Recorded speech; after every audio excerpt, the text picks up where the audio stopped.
Hello everyone, welcome to the Redmen TV. Yes, Hugo Ekitike is finally a Liverpool player. I'm joined by Steve Hall for this special Redmen Reacts, of course. Steve, Hugo Ekitike has been the talk of the town for nearly a week now. How are you feeling about it all? Yeah, you got to get to a point where like you've said loads about him, and we've all been expecting it for a while. But it's just nice to have it over the line, isn't it? So I know you've hosted plenty of shows. You spoke to loads of people. Dan's done the same. I've listened to it all. I've heard everybody's opinions on it and the pros and the cons. First of all, excited. It's always exciting when Liverpool sign a footballer. That'll never change. I'll never get bored of that, no matter who it is. I know I had the flags out for Arthur Melo once upon a time, so I'll always be happy when Liverpool do business in the transfer market. My honest opinion, and I've said this on previous shows, is that it's a bit of a gamble. It isn't a surefire hit. You know, Florian Wirtz, no-brainer. Milos Kerkez, no-brainer. I thought Jeremy Frimpong, pretty much a no-brainer. The goalkeeper sound, looks about as good as you're going to get as a backup. This is one where I am not convinced about the footballer. Just nailed on, he's going to walk in and be brilliant straight away. But is it an improvement on what we've got now? Yes, I would say it is, and it's a position that we desperately need to improve on. So excited is the main one, with a little tiny bit of I wonder how this one's going to go. Well, that's the thing I think that everybody's talking about, isn't it? We haven't bought the finished product. We were linked with the finished product in Alexander Isak, but we haven't gone down that route. We have gone in for Hugo Ekitike. It looks like there's going to be more to come as well, which we'll come on to in later videos and stuff. But right now, was Hugo Ekitike, if Isak is off the board, the best option for Liverpool for you? I don't know, to be honest with you, because some pretty good strikers have moved around, but again, they're all pretty much gambles. Like say Arsenal getting Gyökeres, the goal scoring record is better. Stylistically, I don't know if that would quite suit Liverpool, so perhaps he is. I actually think there's obviously a style of football that Liverpool like and what they want from them, and I think the fact that he comes from the Bundesliga really helps. I think Liverpool really put a lot of stock into that one, so I think he's about as good as everybody else on the market. Is he the best of them all? I don't know. I think they're all probably of a similar level.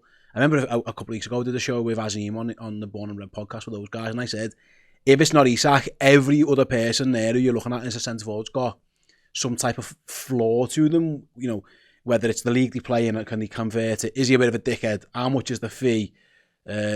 All this kind of stuff. And my thing with Ekitike is that it's a relatively short sample size of success. And you can't ignore the fact that, he doesn't always score loads of goals in terms of the XG and stuff. But I watched you and Josh speaking about him, and a lot of what you said makes sense in terms of he looks like one of those lads. If you just give him the chances, he'll probably score them. Whereas Liverpool have created chances in the past for strikers and they've missed them from where they really should be scoring. So it's a big feat for a young lad. He hasn't even got an international cap yet. It's worth noting. So it's a massive fear, and I hope that doesn't get to him, the pressure. He seems like a lad who takes it all in his stride. So, he went to Paris, didn't quite work out, he rebuilt and come back again. So, is he the best out there? Definitely, I'd say. I'm not quite sure. Yeah, I think what was really interesting, I did the show the other day with Ted Knutson, who was the CEO of Statistical and stuff. Now, we were talking about the shooting and the finishing and stuff, Steve. I think anybody who hasn't seen that, you need to watch it, basically, because StatBomb's thing had it as a better figure than the freely available FBref stuff. So FBref had it as he was underperforming his XG this season, just gone at minus 5.3. StatBomb had it at minus 3. And the way that Ted spoke about it, Steve, is essentially Liverpool fans don't need to worry about that. It's bounced one way or the other each season, but the variance hasn't been that much, and over the course of a career he's probably going to be on target for his XG, is the way that Ted sort of explained it to me. That took a lot of the sort of pressure off from my side when we were having that conversation, because this is a guy who knows stats better than anyone. He literally wrote the fucking algorithm for a lot of these football clubs. Liverpool used them as an example. The fact that Liverpool can see this. Yeah, they're not stupid. Exactly. And so Liverpool can see this and don't think it's a problem to spend 69 million plus 10 million in achievable add-ons based off player performance and club performance, of course. So if they're seeing it and they're saying 69 million's great with the add-ons, then I think Liverpool fans should be a little bit more, or a little less concerned anyway. Yeah. I think that the one thing for me, and it's interesting to get your thoughts on this, is how that forward group works together, isn't it? Because it looks like Diaz is probably going to leave this summer now. So you're likely to have Cody Gakpo. There's murmurings around Federico Chiesa leaving, leaves you Mo Salah, leaves you Cody Gakpo. You've got Florian Wirtz there, and I suppose Nunes is most likely to leave as well. Feels like we're still a little short up top, but let's say it's Gakpo, Salah, Wirtz and Ekitike. What do you think his job is? Because he doesn't come across like a goal scorer for me in that four. Yeah, so I think he'd have two jobs in that team. I think it would be score the ones we create for you. So those players around him will put it on a play for him at times. He will be, and he finds himself a lot in this position between the sticks. And he'll find himself between the sticks with the job of tapping in the goal, mate, and it'll be dead easy for you, because that will happen. Liverpool centre forwards get decent amount of opportunities to do that. His next job will be facilitate Mo Salah and Florian Wirtz and Cody Gakpo, and I think that is where he's miles better than Liverpool's current options in his link-up play. He's brilliant at it. That's one of the standout parts of his game, and I can see a world where he drops deep and Florian Wirtz makes that third man run, or Mo Salah cuts inside and makes the Mo Salah run.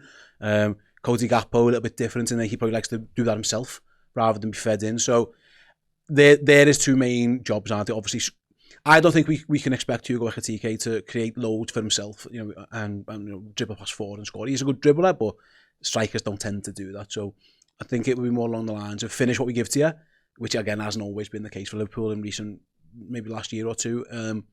And then he can definitely bring those others into play. He'll be licking his lips, He formed a really good partnership with Omar Mamouche.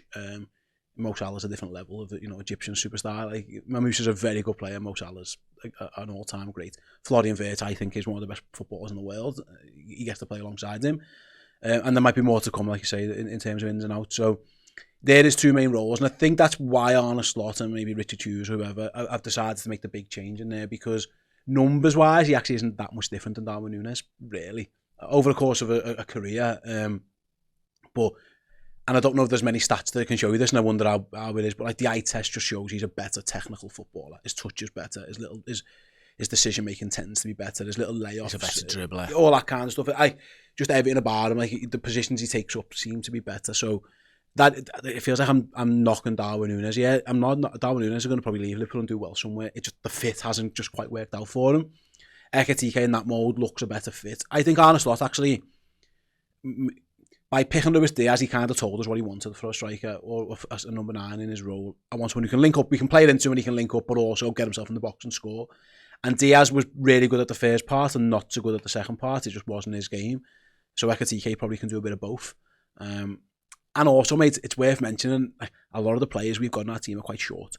We've sacrificed a lot of height. If you pick Liverpool's best 11, we have sacrificed a little bit. Kerkez, Frimpong, McAllister, Salah, Wirtz is in the middle-ish. We're not a tall team. He comes in and gives you that bit of a physical presence as well, which I think is important.